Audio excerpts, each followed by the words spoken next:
Arkitirema tersenyum dan memperhatikan tubuhnya.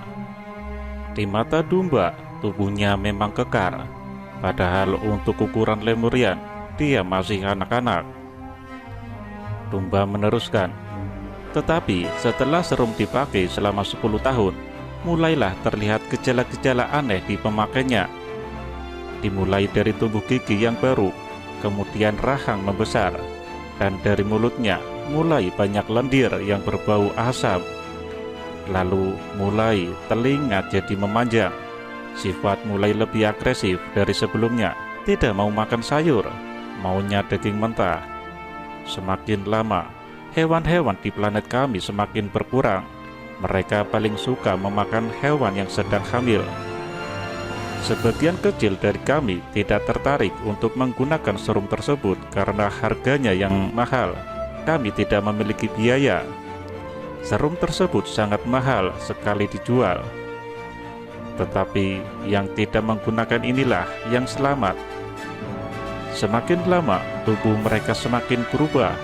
Dimulai dari munculnya tonjolan-tonjolan di punggung mereka.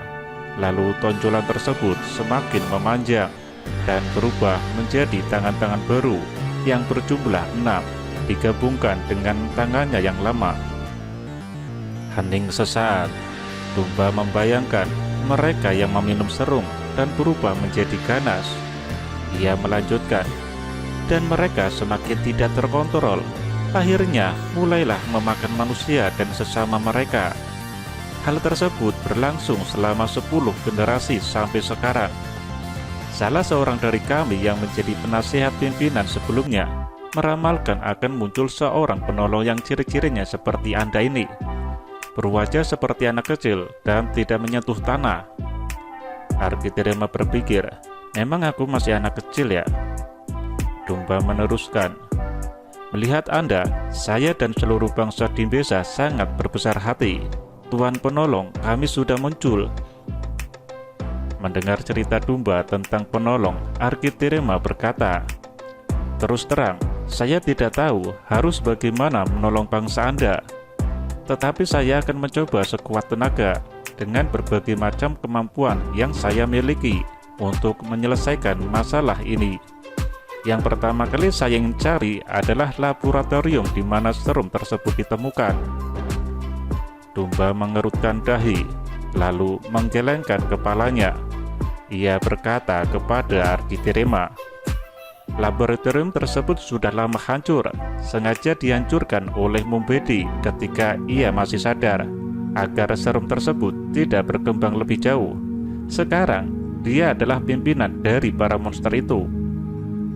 Arkitirema berpikir, berarti harus mencari jalan lain.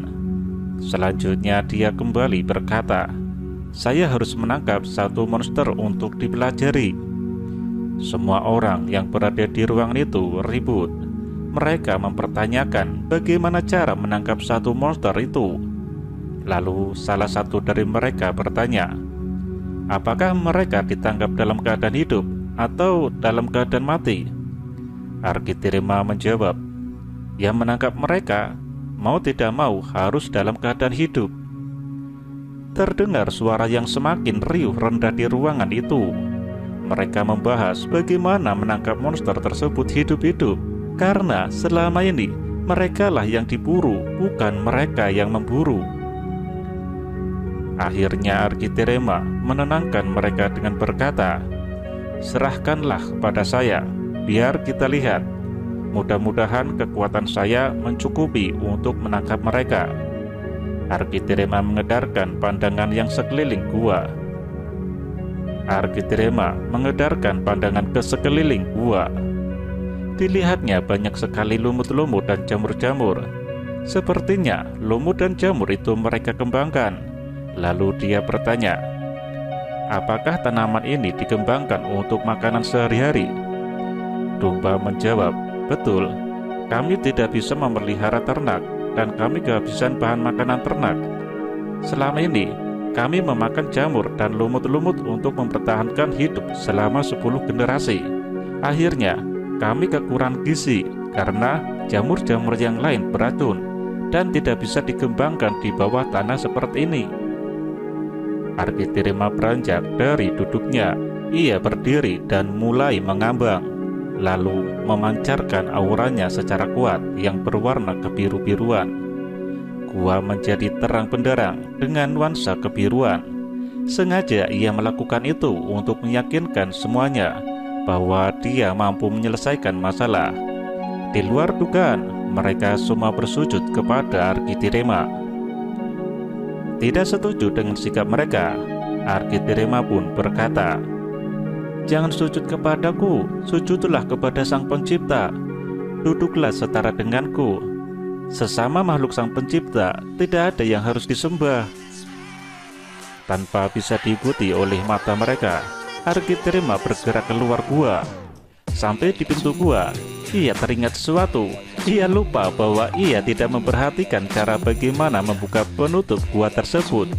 Dengan muka yang sedikit malu, dia balik lagi dan bertanya, "Maaf, tolong bukakan pintu guanya." Salah satu penjaga gua dengan tergopoh-gopoh membuka pintu gua. Ternyata mekaniknya ada di sebelah tempat duduk Arkitirema. Kembali dia bergerak dengan cepat dan keluar gua. Secara otomatis gua itu tertutup. Di luar gua, Arkitirema mulai melayangkan pandangannya ke setiap penjuru. Didapati ada satu monster sedang bergerak mengais-ngais tanah, mencari makanan. Didekatinya monster tersebut sambil disentuh telinganya dan berkata, "Hei." Monster itu kaget. Ia membalik secara cepat dan menyerang sambil berteriak menyeramkan. Arkitirema mengelak dengan cepat. Ia membiarkan monster itu menyerang dirinya secara membabi buta, tanpa menangkis sekalipun. Ia ingin mengukur kemampuan makhluk tersebut dalam hal kecepatan. Ternyata kecepatannya memang luar biasa. Setiap gerakannya lebih cepat dari suara. Wajar apabila bangsa Dimbesa tidak bisa melawan. Satu monster saja tidak akan bisa terlawan oleh ribuan orang mereka. Setelah puas mengelak dan mengukur kecepatannya, ia mulai mengukur tenaga para monster. Ditangkisnya cakaran dari salah satu makhluk itu. Ia kerahkan 10% dari tenaganya. Sang monster terpental, tetapi Arkitirema pun terpelanting. Monster itu tertegun sejenak dan kembali menyerang. Arkitirema sudah siap dengan posisinya. Melihat serangan monster itu tambah tenaganya menjadi 15%.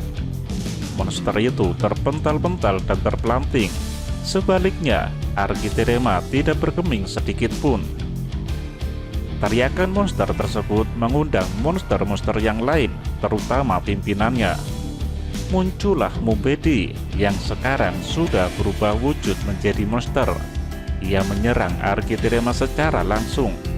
Jauh berbeda dengan monster sebelumnya. Kekuatan Mumbedi jauh lebih kuat. Arkitirema mencoba membentur kekuatan Mumbedi menghadapi kekuatan Mumbedi yang besar. Menghadapi kekuatan Mumbedi yang besar, badannya bergetar, tetapi Mumbedi malah terpental. Arkitirema terpaksa menambah kekuatannya lagi menjadi 17%. Mumbedilah yang terpental-pental. Monster lain tidak ikut mengkeroyok karena belum ada pemandu dari Mumbedi. Arkitirema mencoba menampar wajah Mumbedi untuk melihat reaksinya. Dia tampar dengan keras wajahnya dengan kekuatan 17%. Mumbedi terpental dan tidak bisa langsung berdiri. Monster-monster yang lain langsung menutup tubuh Mumbedi, seolah-olah melindungi. Sementara sebagian monster-monster lain melakukan, kemudian memainkan tangan dan kakinya untuk menendang dan memukul monster-monster. Bagaikan cangkrik diserang semut, monster-monster tersebut terpental kemana-mana. Arkitirema mengambil keputusan untuk menangkap Mumbedi dan menyelidiki tubuhnya untuk mendapatkan serum yang mampu memulihkannya. Dengan kekuatannya, dia siapkan kerumunannya monster untuk menangkap Mumbedi. Tetapi Mumbedi sudah kembali pulih seperti biasa. Tiba-tiba Mumbedi menangkap tangan dari monster-monster lainnya, dan mereka pun menangkap tangan monster lainnya yang akhirnya membentuk sebuah rangkaian. Mereka diam sejenak, lalu secara mendadak mereka berteriak bersamaan dan mengeluarkan sebuah gelombang yang sangat dahsyat diarahkan kepada Arkitirema. Karena belum berpengalaman dan tidak menyangka akan diserang seperti itu, gelombang para monster telah menghantam dirinya. Ia terpental sangat jauh sekali dengan rasa sesak nafas yang di dadanya. Dampak gelombang itu tidak lama. Ketika terpental pun, dia sudah memulihkan diri. Arkitirema mulai berhati-hati dan meningkatkan kewaspadaannya. Gabungan dari para monster itu terus menembakkan teriakannya dan membentuk gelombang yang sangat besar yang ditujukan kepada dirinya. Ia meningkatkan kekuatannya sampai 30% untuk membentur kekuatan para monster. Kekuatan itu digunakannya untuk meniru teriakan dari monster-monster. Teriakan Arkitirema seperti ledakan yang sangat dahsyat. Para monster terpental dan tercerai-berai terkena teriakannya. Memanfaatkan kesempatan, Arkitirema menangkap Mumbedi dengan cepat. Dia memukul kepala Mumbedi dengan kekuatan yang sudah diperhitungkan agar sekedar pingsan. Ia bawa lari dengan kecepatan yang jauh lebih cepat dari mereka. Sengaja dia lari, tidak terbang, untuk menunjukkan kecepatan kepada para monster. Biasanya, makhluk seperti itu sangat takut pada kekuatan yang lebih besar dan kecepatan yang jauh melebihi mereka. Di bawahnya, lari dengan berkeliling mengelilingi kerumunan itu, sampai monster-monster kebingungan dan tidak kuat dengan kecepatan yang ditunjukkan Arkitirema.